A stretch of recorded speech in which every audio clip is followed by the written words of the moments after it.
जयपुर से बड़ी खबर है। एसएमएस स्टेडियम को करवाया गया है खाली, कर्मचारियों को स्टेडियम से बाहर निकाला गया है। बम की सूचना पर स्टेडियम खाली करवाया गया है। भारी पुलिस बल तैनात है, गहनता से जांच की जा रही है। सभी कर्मचारियों की छुट्टी कर घर भेजा गया है। बड़ी खबर, बड़ी जानकारी। एसएमएस स्टेडियम में बम की सूचना मिली, जिसके बाद पूरे एसएमएस स्टेडियम को खाली करवा दिया गया। सभी कर्मचारियों को स्टेडियम से बाहर निकाला गया है। बम की सूचना पर स्टेडियम को खाली करवाया गया है। फिलहाल मौके पर टीम मौजूद है। भारी पुलिस बल भी तैनात किया गया है। गहनता से जांच पड़ताल की जा रही है। बता दें कि सभी कर्मचारियों की छुट्टी कर घर भेजा गया है। इस वक्त की बड़ी खबर हम आपको जयपुर से दे रहे हैं, जहां पर एसएमएस स्टेडियम को खाली करवाया गया।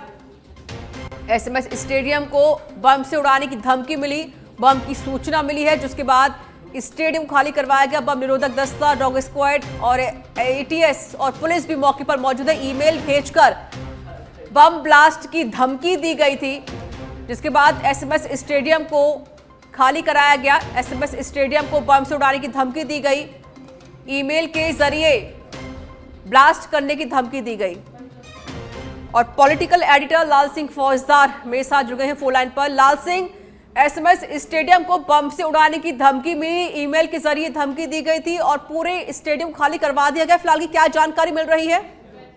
देखिए रिचा, बिल्कुल एक मेल एसएमएस स्टेडियम को मिला है। क्रीड़ा परिषद को मेल भेजी गई है। इसमें लिखा गया था कि एसएमएस स्टेडियम को हम बम से उड़ा देंगे, अगर आप बचा सकते हो तो बचा लीजिए। इसके बाद तमाम पुलिस मौके पर पहुंची, डॉग स्क्वाड टीम पहुंची, बम निरोधक दस्ता पहुंचा और सभी जो कर्मचारी थे एसएमएस स्टेडियम मौजूद उस समय, उनको घर भेज दिया गया है। एक सघन तलाशी अभियान लिया गया। चप्पे चप्पे पर एसएमएस स्टेडियम की तलाशी फिलहाल भी ली जा रही है। हालांकि राहत की खबर यह है रिचा कि अभी वहां कोई भी आपत्तिजनक वस्तु नहीं मिली है या कोई बम जैसे संकेत वहां नहीं मिले, तो अफवाह हो सकती है। लेकिन चूंकि इस समय जो हालात हैं, खासकर बॉर्डर पे जो माहौल बना हुआ है, पहलगाम के बाद भारत की ओर से किया गया एयर स्ट्राइक और जिस तरह की तस्वीर सामने आ रही है, उसके बाद किसी भी अफवाह को गैर जिम्मेदार तरीके से नहीं लिया जा सकता, गंभीरता से लेना होगा। हालांकि इससे पहले आपने देखा होगा कई बार एयरपोर्ट को उड़ाने की धमकी दी गई, वो भी अफवाह निकली और ये भी अफवाह निकल सकती है और अफवाह निकलने के आसार हैं। लेकिन चूंकि ऐसा गंभीर मामला है और जिस तरह के माहौल में ये धमकी भरा मेल क्रीड़ा परिषद को मिला है रिचा, ऐसे में इसको गंभीरता से लिया गया है और फिलहाल सघन तलाशी अभियान में अभी तक कोई भी आपत्तिजनक वस्तु प्राप्त नहीं हुई है। लेकिन चूंकि 16 मई को यहाँ आईपीएल का मैच होना है, ऐसे में अधिक संख्या में स्टाफ यहाँ काम करता है। पूरी तैयारियां उस मैच को लेकर चल रही हैं।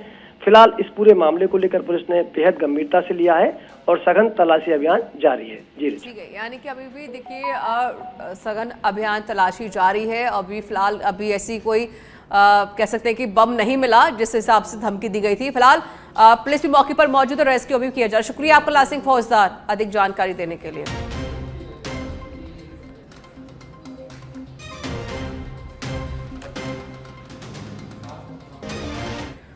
भारत द्वारा हाल ही में पाकिस्तान पर की गई एयर स्ट्राइक के बाद अंतर्राष्ट्रीय सीमा क्षेत्र में सुरक्षा व्यवस्था को लेकर हाई अलर्ट जारी कर दिया गया है। बीकानेर जिले के सीमावर्ती खाजूवाला क्षेत्र में प्रशासन, पुलिस और सुरक्षा एजेंसियों ने मिलकर चौकसी कड़ी कर दी है। प्रशासन ने सीमा क्षेत्र में कंट्रोल रूम स्थापित करते हुए सुरक्षा की दृष्टि से कई महत्वपूर्ण कदम उठाए हैं। सुरक्षा व्यवस्था को मजबूती देने के लिए सीमा पर अतिरिक्त बल तैनात किए गए हैं। विशेष रूप से आरएसी यानी कि राजस्थान आर्म कांस्टेबलरी की टुकड़ियों की तैनाती के निर्देश दे दिए गए हैं, ताकि किसी भी आपात स्थिति से निपटा जा सके। खाजूवाला क्षेत्र में प्रशासन भी दिन रात गश्त कर रहा है और संदिग्ध गतिविधियों पर पैनी नजर रखी जा रही है। बॉर्डर पर रहने वाले ग्रामीणों से जब बात की गई तो उनका जज्बा देशभक्ति से ओतप्रोत नजर आया। कई ग्रामीणों ने कहा कि वे देश के लिए मर मिटने को तैयार हैं। सेना को अगर किसी भी समय उनकी आवश्यकता पड़ी तो वे बिना किसी हिचकिचाहट की सेवा देने को तत्पर रहेंगे। उनका मानना है कि सीमा की सुरक्षा केवल सेना ही नहीं बल्कि हर नागरिक की जिम्मेदारी भी है। गांव के जो लोग हैं वो पहले से जागरूक हैं और बीएसएफ के साथ में बिल्कुल कंधा से कंधा मिला के उनका सहयोग कर रहे हैं। बीएसएफ के जो अधिकारी हैं या बीएसएफ के जवान हैं, जो भी रिप्रेजेंटेटिव हमारे गांव में दौरा करते हैं समय समय पे, तो हम उनको बिल्कुल ज़रूरी इनपुट्स हैं वो प्रदान करते हैं। तो जो गांव के लोग हैं वो एयर स्ट्राइक के बाद में बिल्कुल उनमें खुशी का माहौल है तो वो बिल्कुल सेना के साथ में हो या बीएसएफ के साथ में हो, जब भी उनको जरूरत आन पड़ेगी बिल्कुल वो सहयोग करने के लिए तैयार है।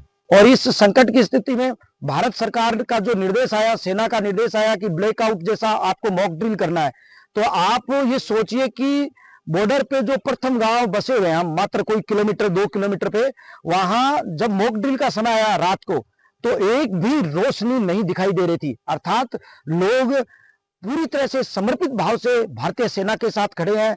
और अब जो यहाँ के समाज का भाव है वो यह है कि हमें अब है ना, करो या मरो, अर्थात वहां एक हमला करके वहां के समस्त आतंकवादियों के जो कैंप है उनको तबाह कर देना चाहिए, ताकि ये जो 75 साल से लगातार पाकिस्तान।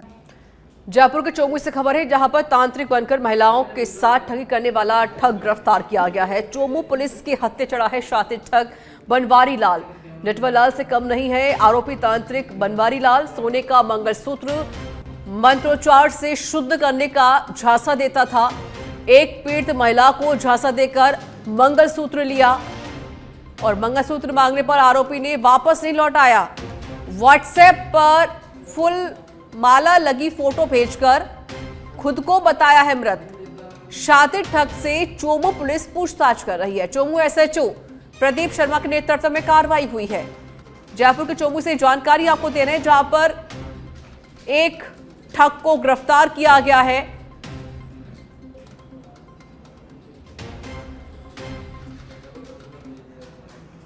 महाकाली मंदिर जाने के लिए ये मुख्य गली है। यहाँ पे पिछले करीबन 1.5 साल से अधिक समय से यहाँ पे पाइपलाइन खुदाई के दौरान जो लाइनें डाली थी उसके गड्ढे अभी तक पड़े हुए हैं। यहाँ के ग्राम पंचायत की अनदेखी के चलते और विभाग की अनदेखी के चलते और ठेकेदार। जयपुर से जानकारी शिक्षा विभाग से जुड़ी बड़ी खबर है, जहां पर महात्मा गांधी इंग्लिश मीडियम प्रवेश मामला 853 स्कूलों में रोकी गई प्रवेश प्रक्रिया शुरू। निदेशक आशीष मोदी ने जारी की है आदेश। तो शिक्षा विभाग से जुड़ी बड़ी जानकारी आपको दे रहे हैं। आज से ऑनलाइन आवेदन प्रक्रिया शुरू कर दी गई है। आदेश से ये कयास लगाए जा रहे हैं, जिन स्कूलों में रोकी प्रवेश प्रक्रिया वो अंग्रेजी से हिंदी माध्यम में कन्वर्ट होगी। बड़ी जानकारी आपको शिक्षा विभाग से दे रही है। निदेशक आशीष मोदी ने आदेश जारी कर दिए हैं। महात्मा गांधी इंग्लिश मीडियम प्रवेश का ये मामला है।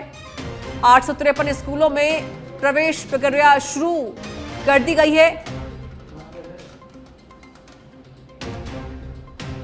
जिस तरह से जो आदेश दिए गए हैं, इससे कयास लगाए जा रहे हैं कि अब जो प्रोसेस है एडमिशन का वो यहां पर शुरू किया गया है। तो शिक्षा विभाग से जुड़ी बड़ी जानकारी। सवाई माधोपुर बामनवास उपखंड के नजदीकी गांव पिपलाई स्थित लाखनी वाली ढाणी में एकाएक स्कूल की छत का प्लास्टर नीचे आ गिरा। गनीमत रही कि हादसे में कोई जनहानि नहीं हुई है। हालांकि दुर्घटना में 2 छात्रों की चोटें भी आई हैं। जानकारी के अनुसार बामनवास उपखंड के पिपलाई स्थित लाखनी वाली ढाणी में सुबह स्कूल खुलने पर बच्चे स्कूल पहुंचे।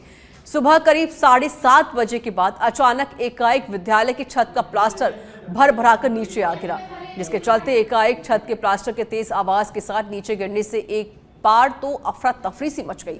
बच्चे और स्कूल स्टाफ भी इधर से उधर छिपते हुए नजर आए। और मतलब आपने भी मुझे काफ़ी पिछले दिनों में आपने मेरे को भी बुलाया था और इन्होंने भी स्कूल से भी काफ़ी कोशिश की थी, लेकिन उच्च अधिकारियों ने हमारी सुनवाई नहीं की और आज ये घटना हुई। तो इसके बारे में क्या कहते हैं, मतलब कितने बच्चों के लगी, कितने 2 बच्चों के लगी है, एक बच्चे का तो सिर में चोट लगी है, गंभीर चोट। 4 से टाका है। 4-5